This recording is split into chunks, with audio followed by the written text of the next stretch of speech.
conformara los requerimientos que llevaron las centrales sindicales. Estamos en línea con Héctor Daer, que es el secretario general de la CGT. ¿Cómo te va, Héctor? ¿Qué decís? Buen día. ¿Qué tal, Mauro? ¿Cómo estás? Buen día. Bien, querido, gracias por atendernos. Bueno, contame cómo se dio eso, que primero que fue por Zoom. Ya está el Zoom, viejo. Júntense cara a cara. ¿Qué pasa?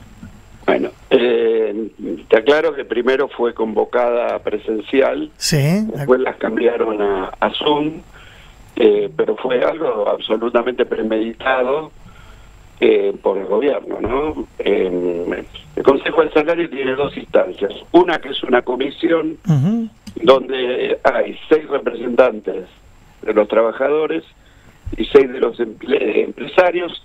Ahí se elabora un dictamen y después se va al plenario. Vamos a la comisión, abren el Zoom, ni se presentan las autoridades. A Omar Yassin uno lo conoce por fotos, entonces lo podía identificar, no podía identificar a la persona que estaba al lado. Toman lista y nos dicen, vamos a abrir un canal directo con el sector trabajador y un canal directo con el sector empresarial. Por supuesto, la oposición nuestra fue automática. ¿Por qué? Porque vos esto lo discutís entre partes. Claro. El gobierno lo que hace es coordinar y presidir el consejo, pero la discusión es de trabajadores con empresarios.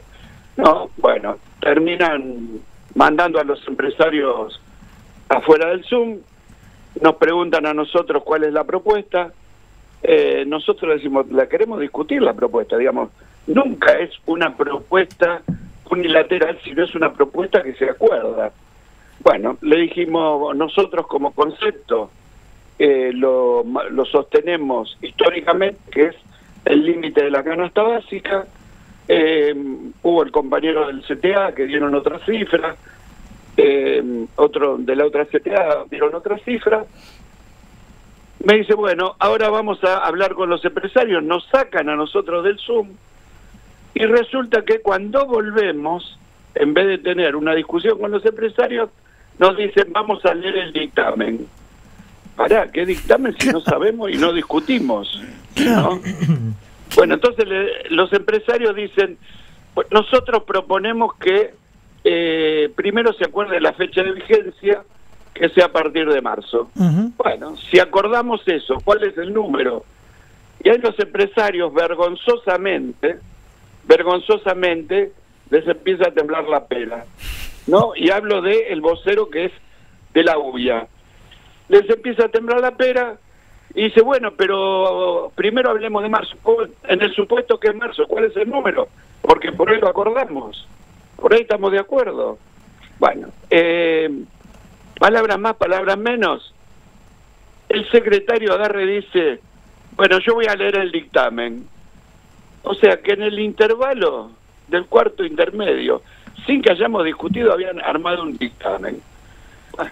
Una discusión, vamos a la plenaria. En la plenaria nosotros ponemos lo que habíamos anunciado, que era la inflación de diciembre, enero y la potencial de febrero, que da 85%, eso sobre el último valor, eso daba 288.600, ¿no? Eso llevaría la jubilación mínima a 236.652 pesos y el plan potenciar trabajo a 144.300. Entonces, esta fue la propuesta.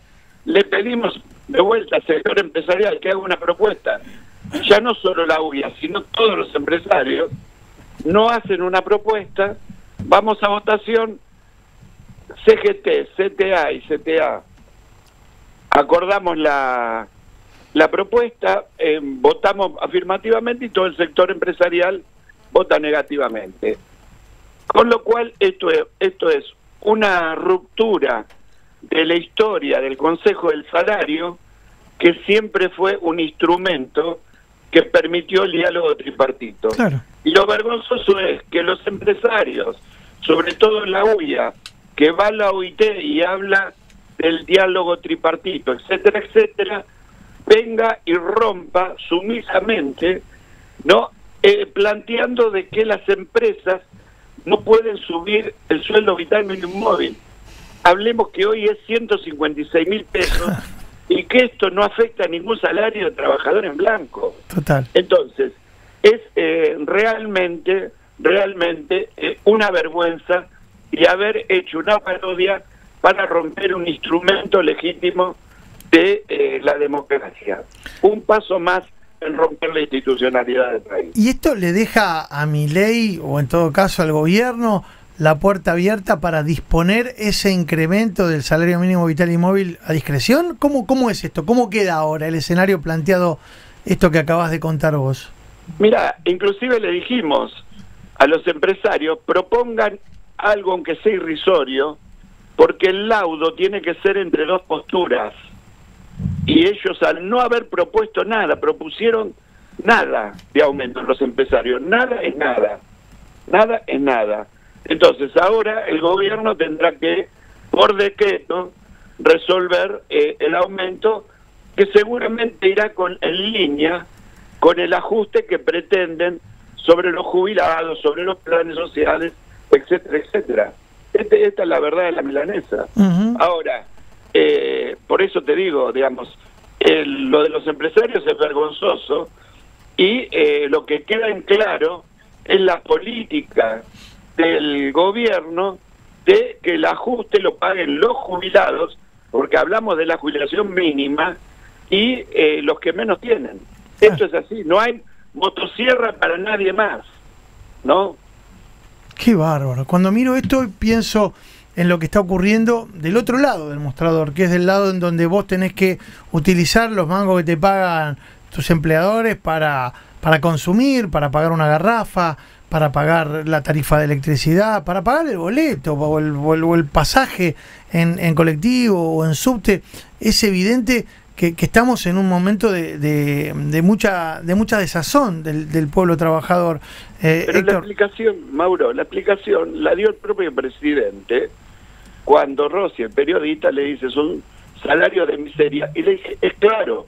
Entonces, para ellos, la solución pasa por un empobrecimiento colectivo, que todos trabajemos por un plato de arroz, y de esa manera el país entra en un marco de competitividad en favor solamente de la transferencia de los que menos tienen a los que más tienen.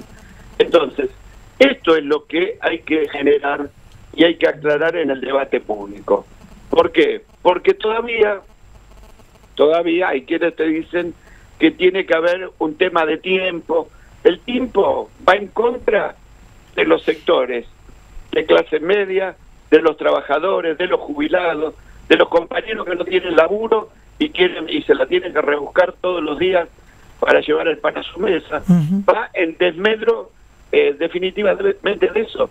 Mira vos, en el mismo momento que los empresarios te dicen cero al aumento del salario vital mínimo y móvil de 156.000 pesos, ahí había uno que es representante de las empresas eléctricas, que aumentaba el 150% de la tarifa.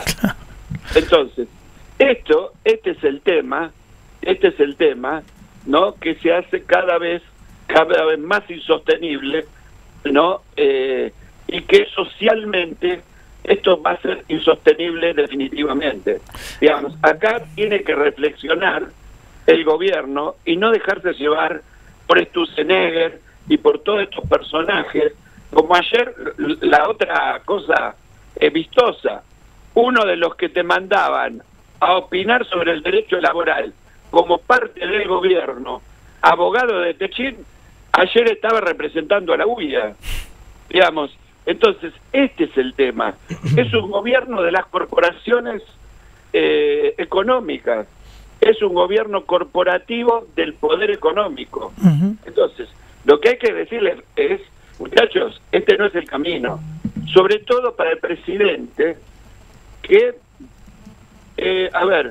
cree lo que dice y cree lo que hace, pero lo que hay que explicarle es que hay costos sociales que son determinantes en la posibilidad de vida de una de una sociedad. Te hago una última pregunta que tiene que ver con el futuro. 24 de enero, CGT, CTA, movimientos sociales dieron una respuesta contundente ante lo que representaba el tratamiento de una ley que finalmente dejó de tratarse. Ahora se rumorea que pueden partirla en 5, que van a hacer decretos para imponer lo mismo, pero por lo pronto la ley se frenó. Y ustedes, nosotros, porque fuimos muchos, tuvimos mucho que ver en eso. ¿Vos crees que hace falta empezar a trabajar en una movilización, en una medida de fuerza que tenga la contundencia de la del 24 de enero, pensando en que esto que vos acabás de señalar no va a ser otra cosa que profundizar la crisis? Mira, nosotros ahora estamos muy firmes trabajando en que el Congreso derogue el DNU. Bien. Porque el DNU también es la pista de aterrizaje de algunas cosas que están pretendiendo hacer.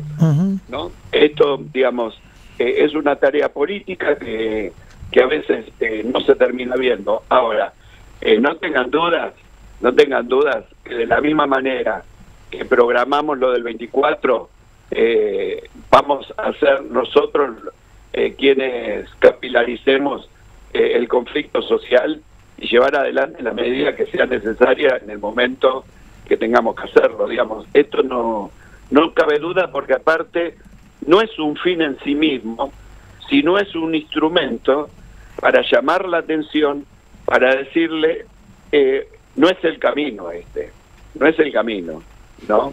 Digamos, acá en el marco de la Constitución y los derechos que nos asisten, el marco de la protesta, de la huelga y de lo que fuera necesario, está en la agenda. Claro. No es un tema de que no esté en la agenda. Lo que pasa es que esto, Mauro, es ajedrez. Es tiempo en mirar el tablero completo y en tener estrategia, ¿no? Clarísimo, Héctor. Te mando un abrazo enorme y como siempre muchas gracias por atendernos. No, gracias a ustedes y que tengan buen día. Héctor Daer, secretario general de la CGT, las 10:47. Marolio es una de las marcas